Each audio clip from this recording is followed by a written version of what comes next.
So my research is mainly translational, that means patient-oriented. So I'm a neurologist and I work in the largest movement disorder hospital in Germany. It's the Paracelsus Elena Clinic. And I have a lab, a research lab in Göttingen close by.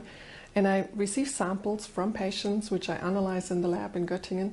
And I do biomarker research. I also have a cohort which is called the de novo cohort. It's called de novo because we recruited de novo Parkinson's patients and healthy controls. We follow them longitudinally and take samples. And we look for biomarkers to once diagnose Parkinson's disease more accurate, to improve the early diagnosis of Parkinson's disease, and to identify progression markers as outcome measures for clinical trials.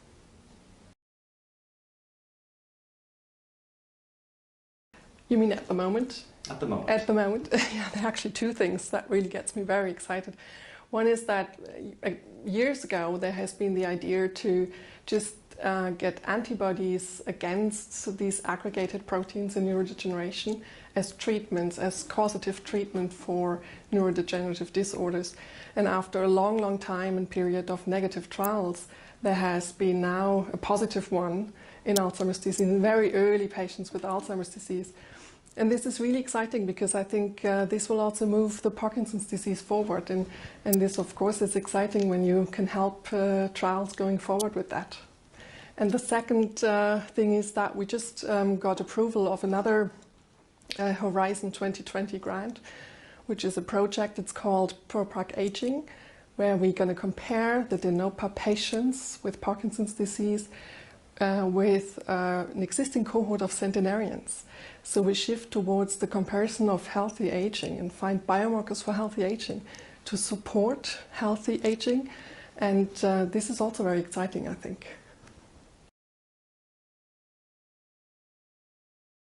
I mean, a biomarker itself is primarily an indicator for something, and it can be a clinical measure, like we have a condition which is called REM sleep behavior disorder, which patients with Parkinson's disease develop sometimes decades before the development of Parkinson's disease.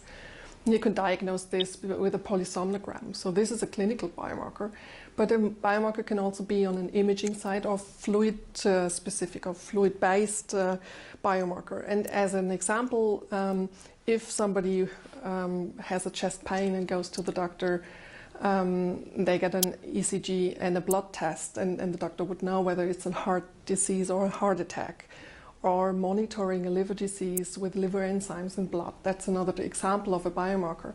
And so biomarker can be very useful to identify subjects at risk, to identify subjects who have the diagnosis, because the clinical accuracy of Parkinson's disease is actually not very good right now, to maybe identify certain phenotypes of the disease, early dementia in Parkinson's disease, or a more rapid version of Parkinson's disease, and then again the identification of progression markers just as an outcome measure, as an objective outcome measure for clinical trials, that they work, right? And that's what biomarkers are all about in neurodegeneration. They're very important.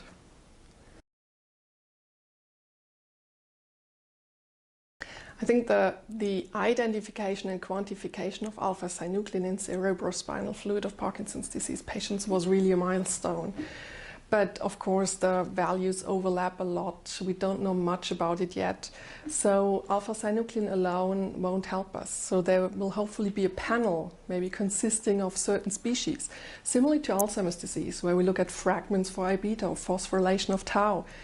And at the end, the Alzheimer's field took about 10-15 years from now to have a good panel to diagnose Alzheimer's disease.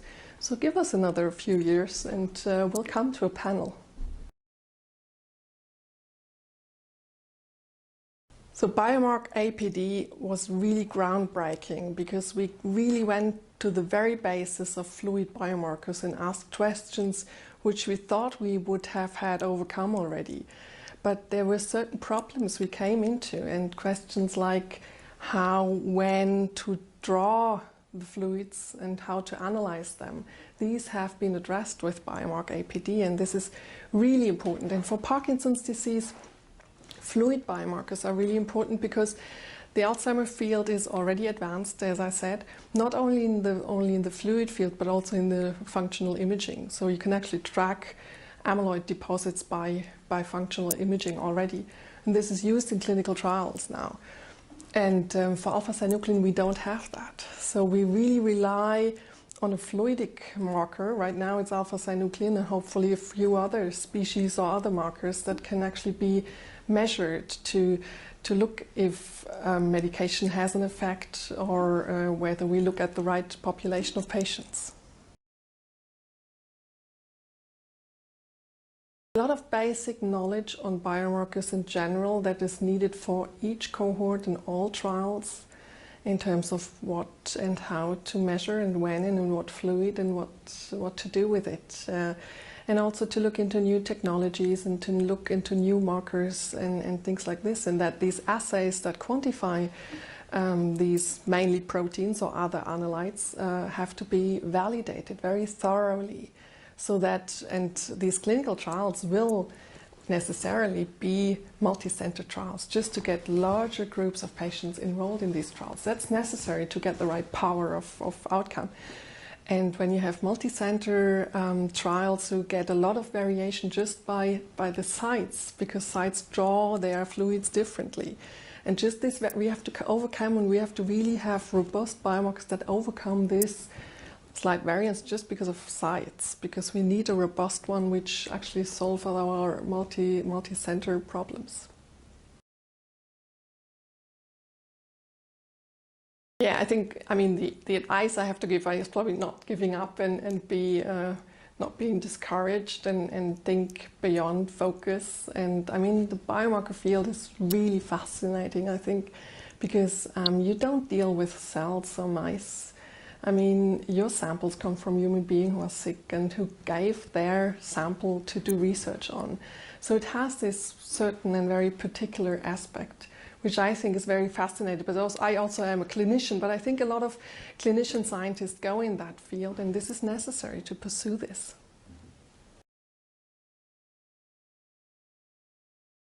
I mean, I think Germany can't solve everything by itself. I mean, we know now we need multi-center cohorts and we need international collaborations.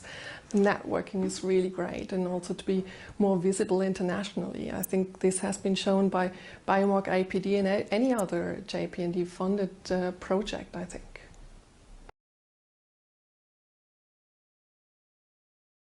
I mean, sure, the international network is important for all career, the visibility.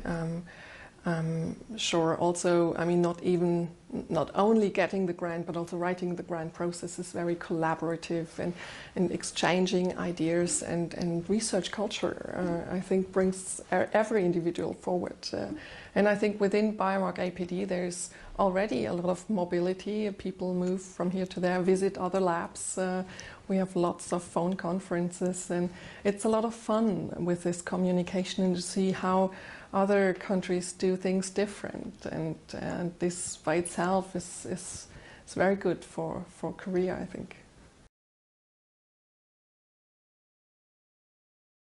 Right now, with all these let's say issues in Europe, narrowing perspective on a national basis, the euro crisis in the euro area, I think biomarker APD showed that we can work beyond these issues and across borders very successfully. And we need to do, because aging is a common problem in all countries, and we need to join forces and all tear on the same aim to overcome neurodegeneration at some point.